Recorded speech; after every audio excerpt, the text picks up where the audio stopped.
फिर चालू पांडे माधवी को सराहना देते हुए कहते हैं कि जैसे ही अब्दुल आएगा तो उस डिलीवरी बॉय के बारे में कुछ ना कुछ तो जरूर पता चल ही जाएगा। फिर अब्दुल भागा भागा पुलिस स्टेशन पहुंचता है और चालू पांडे उसे बिठाते हैं और कहते हैं माधवी बहन के साथ स्कैम हुआ है, उनके बैंक अकाउंट से किसी ने 80,000 चुरा लिए। अब्दुल ये सुनकर शॉक हो जाता है और चालू पांडे उसे बताता है कि जो डिलीवरी बॉय सोसाइटी में आया था उसने किया है स्कैम। माधवी अब्दुल को सारी बात अच्छे से बताती है। फिर चालू पांडे अब्दुल से बोलता है कि सबसे पहले डिलीवरी बॉय को तुमने देखा था, तो क्या तुम्हें याद है वो दिखता कैसा था? फिर अब्दुल कहता है कि उसने मास्क और हेलमेट पहना हुआ था तो मैं उसका चेहरा नहीं देख पाया। फिर चालू पांडे अब्दुल से पूछता है कि उस डिलीवरी बॉय की कोई हरकत, कोई चीज तुम्हें याद है जिससे हमें उसे पकड़ने में आसानी हो? फिर अब्दुल याद करता है और कहता है माधवी भाभी से मिलने के बाद वो डिलीवरी बॉय सोसाइटी से बाहर निकल रहा था, तब उसकी बाइक मेरी दुकान के सामने खराब हो गई थी और वो काफी किक मार चुका था,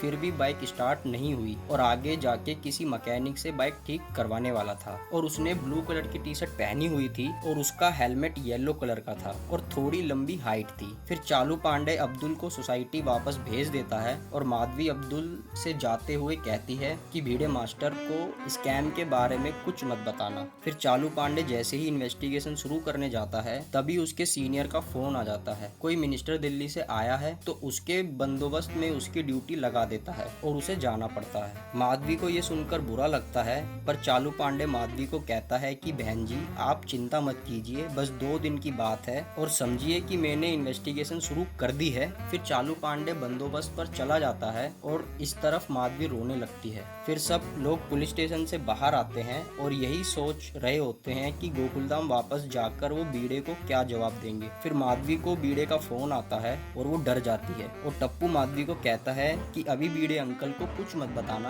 क्योंकि उन्हें सुनकर सदमा लगेगा। माधवी टप्पू सेना की बात मान लेती है और बीड़े मास्टर को कह देती है कि उन्होंने चैन खरीद ली है और वो घर आके आपको चेन दिखा देंगे। फिर माधवी फोन रख देती है और बैठकर रोने लगती है कि अब क्या करेंगे, कहाँ से लाएंगे सोने की चेन। फिर टप्पू माधवी को आइडिया देता है कि फिलहाल बीड़े अंकल की खुशी के लिए उनको नकली चेन दे देते हैं। एक बार उनको चेन मिल गई तो उन्हें स्कैम के बारे में बताना ही नहीं पड़ेगा। पर माधवी को ये सही नहीं लगता और वो मना कर देती है। पर पूरी टप्पू सेना को ये आइडिया बेस्ट लगता है और वो माधवी को समझाते हैं कि इस वक्त यही हमारे पास सबसे बेस्ट ऑप्शन है। पर माधवी मना कर देती है और आगे चलने लगती है और चलते चलते सोचती है कि अगर उसने घर जाके इनको सच बता दिया कि उन्होंने कोई चेन नहीं ली और उनके साथ 80,000 का स्कैम हुआ है तो बीड़े मास्टर खड़े खड़े ये सुनकर चक्कर खाकर गिर जाएंगे। ये सोचकर माधवी और भी ज्यादा डर जाती है और ये एपिसोड यहीं खत्म हो जाता है। आगे की कहानी जानने के लिए हमारे चैनल से जुड़े रहिए।